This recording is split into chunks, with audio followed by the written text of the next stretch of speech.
Vuestra licencia, soberano Señor, sacramentado. En la Cuaresma siempre se dice que es un tiempo de profundizar en la palabra de Dios. Pues es lo que hacemos los jueves, ¿verdad? En este rato de oración. Siempre coger una lectura, ¿verdad? E ir profundizando en ella, ¿no? Como exprimiéndola para sacar todo el jugo posible. Así que vamos a comenzar así, leyendo la palabra de Dios y viendo a ver qué nos ilumina, ¿no? Por dónde nos puede conducir este rato de oración. Dice así la primera lectura de este domingo, del libro del Éxodo. En aquellos días, Moisés pastoreaba el rebaño de su suegro Jetró, sacerdote de Madián. Llevó el rebaño trashumando por el desierto hasta llegar a Horeb, la montaña de Dios. El ángel del Señor se le apareció en una llamarada entre las zarzas. Moisés se fijó. La zarza ardía sin consumirse. Moisés se dijo: voy a acercarme a mirar este espectáculo admirable, a ver por qué no se quema la zarza.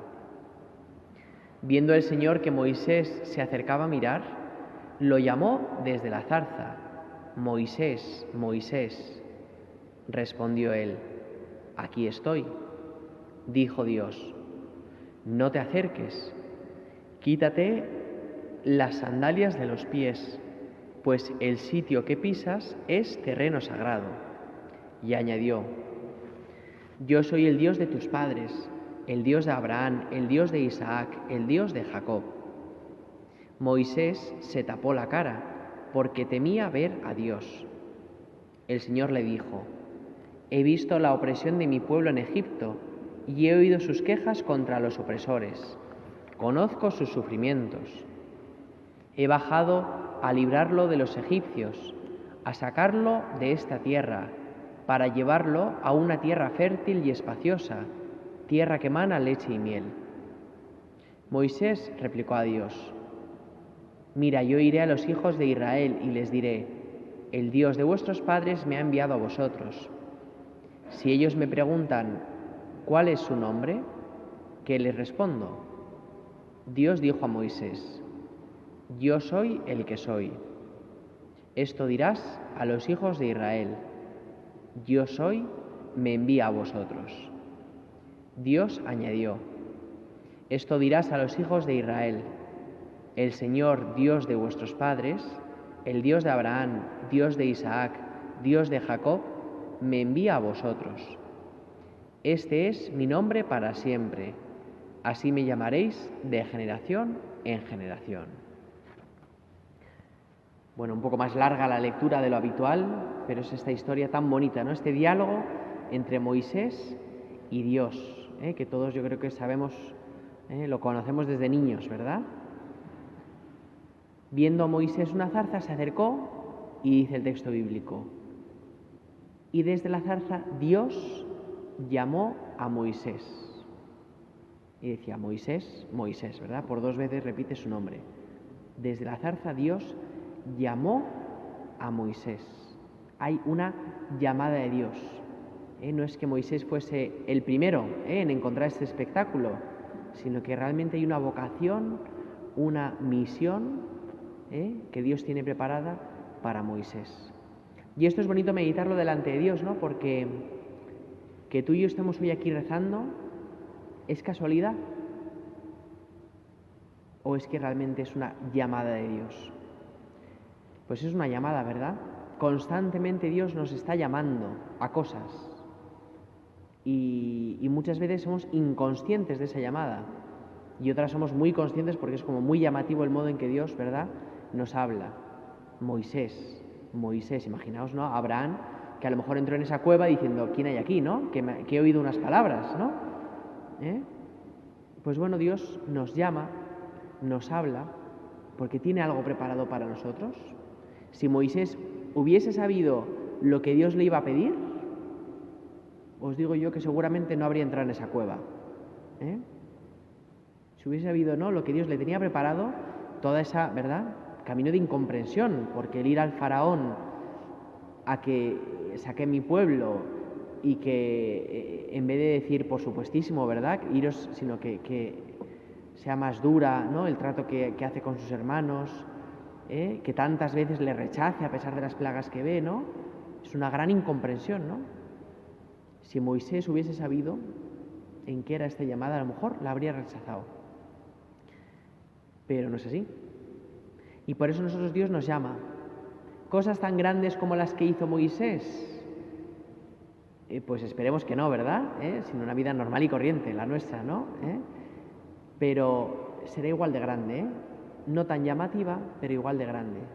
Si como Moisés respondemos a la llamada. Moisés dice que respondió, aquí estoy. Y esto es importante, ¿no? ¿Os acordáis de ese pasaje de Samuel, que está dormido y por 3 veces, ¿no?, oye que alguien le llama, se levanta y le pregunta, ¿no?, al maestro, oye, ¿has sido tú? No, no he sido yo. Otra vez, ¿has sido tú? No, no he sido yo. Y ya la tercera vez se da cuenta, ¿verdad? Dice, esto va a ser Dios, ¿no? Y entonces, en vez de ir a ver al maestro, le dice, aquí estoy para hacer tu voluntad. Pues así empieza este pasaje de la zarza, con un hombre que responde que sí a una llamada divina. Y por eso nosotros tenemos que hacer lo mismo. Fijaos que llevamos ya más de 2 semanas de Cuaresma y si lo hemos vivido bien, al principio de la Cuaresma, todos, ¿verdad?, tuvimos grandes deseos de conversión, que los concretamos un poco, ¿verdad?, con propósitos, con deseos de cambio, ¿no? Pues esas son las cosas grandes que Dios nos pide. Convertir un corazón es lo más milagroso, yo creo, que podemos ver en nuestra vida.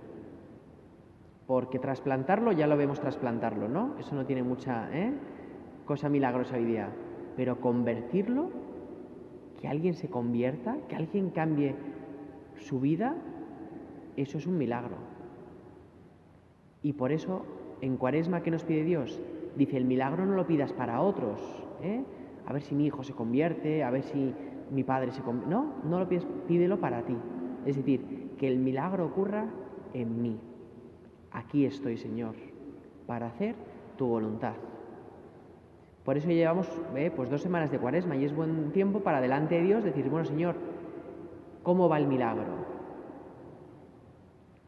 Y si no nos hemos planteado ningún milagro de conversión, pues ante Dios decirle, Señor, vamos a por el milagro. Vamos a empezar a convertir mi corazón. Dios nos llama y el hombre tiene que responder. Pero sigue, ¿no?, ese diálogo entre Dios, y Moisés, ¿no? ¿Y qué le dice? Dice Dios, no te acerques, quítate las sandalias, pues el sitio que pisas es terreno sagrado. Era una cueva, ¿no? Pero no era la cueva el terreno sagrado, ¿no? El terreno sagrado era, oye, que estás hablando con Dios. Quítate las sandalias en señal de respeto, ¿no? Y esto es bueno, ¿no? Porque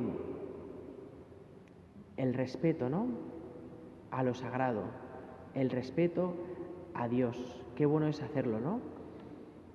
Fijaos, estos días no, con la pandemia hay gente que ha empezado a ver la misa en la tele, ¿no? Y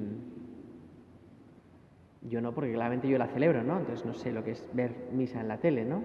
Pero qué bueno es tener respeto si uno hace eso, ¿no? No te vas a descalzar en tu casa, ¿no? Pero el decir, oye, ¿cómo lo vivo yo en casa, no? Y esto que decimos respecto a Dios lo decimos a un montón de cosas, ¿no? Oye, qué bueno es tener respeto, por ejemplo, a la confesión, ¿no?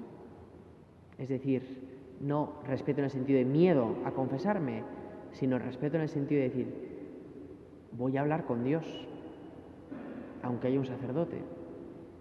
Y por lo tanto voy a hacerlo con ese respeto, ¿no?, esa dignidad que se merece. Cuando nos acercamos a recibir la comunión, ¿no?, ¿verdad? Lo mismo. ¿Con qué respeto tocamos a Cristo? ¿Verdad? En la mano o en la boca, pero ¿con qué respeto? ¿Con qué cariño? ¿Con qué dignidad? ¿No? Es decir, es Dios a quien estoy tocando.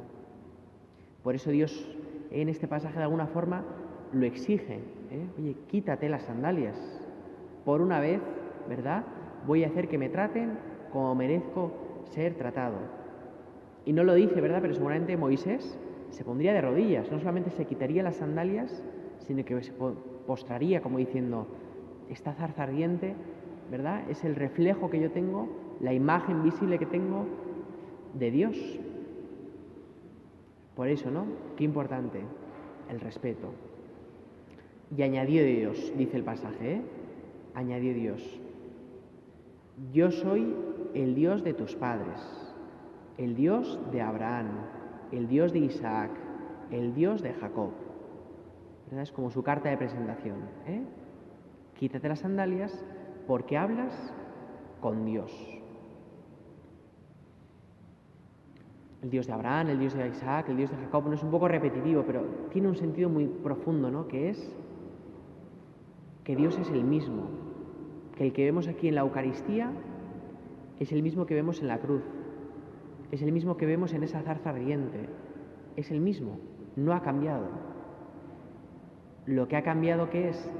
El modo en que le comprendemos, ¿verdad?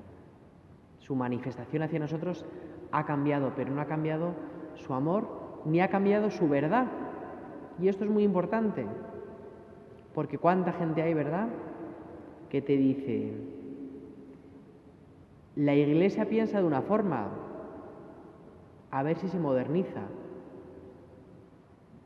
Y en el fondo se olvida pensar y decir, la Iglesia presenta la verdad de Dios, del Dios de Abraham, del Dios de Isaac. Es decir, una verdad presentada hace 4000 años, ¿no? Y es la misma.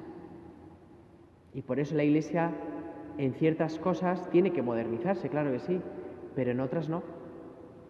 Porque la Iglesia manifiesta a Dios.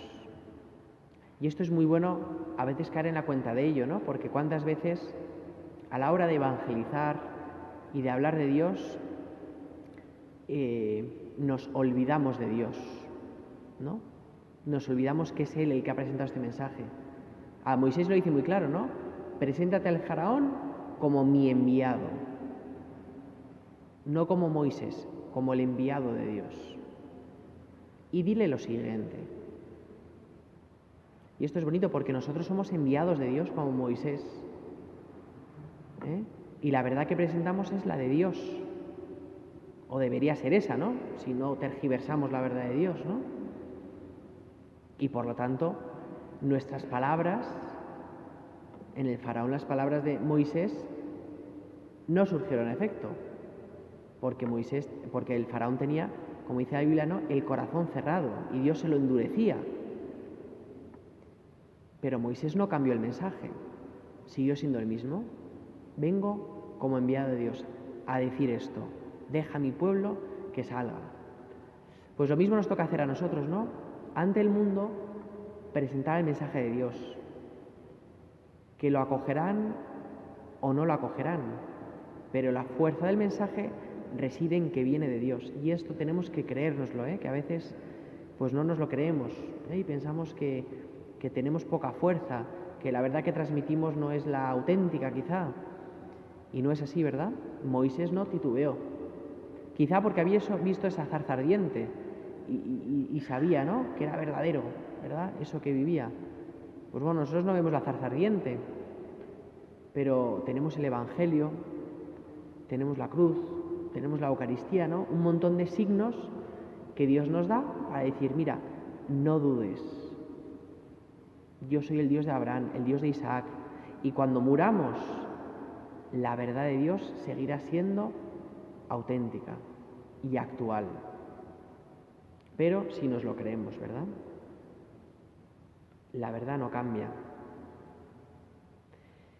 Y dice, ¿no?, ya por último, por comentar la última frase, le dice Dios a Moisés, ¿no?, le sigue diciendo cosas, le dice, he visto la opresión de mi pueblo en Egipto, he oído sus quejas, me he fijado en sus sufrimientos, voy a bajar a liberarlos de los egipcios.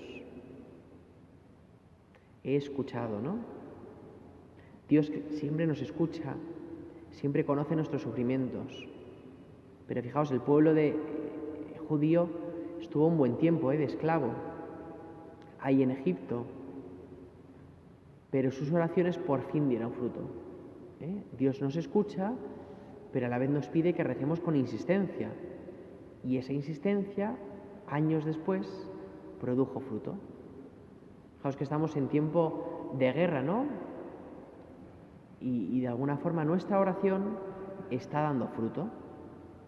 Está permitiendo que la guerra se acorte, que haya paz pronto, gracias a nuestras oraciones. No de un modo inmediato, ¿verdad? Pero sí de un modo, porque Dios escucha. Y dice, voy a bajar a liberarlos. Siglos después bajará de un modo distinto, ¿no? Con Jesucristo, a liberarnos del pecado, que es mucha mayor atadura, mucha mayor esclavitud. Pero en tiempos de Moisés voy a bajar a liberarlos a través de Moisés, ¿no? Y eso que parecía imposible, ¿no? Deja marchar a mi pueblo. Resulta que al final, después de la última plaga, el mismo faraón dice, os pido que os vayáis y además os voy a dar oro para el camino, ¿no? Y les dieron oro para el camino, impensable. Porque era Dios el que promovía todo eso y no era Moisés. Pues bueno, vamos a seguir en silencio cada uno, ¿no? Y es bueno, ¿no? Esa imagen de la zarza ardiente, ¿no? Mirar a la Eucaristía y pensar en esa zarza ardiente que nos habla como le habló a Moisés, para que nos quitemos las sandalias y escuchemos a nuestro Dios.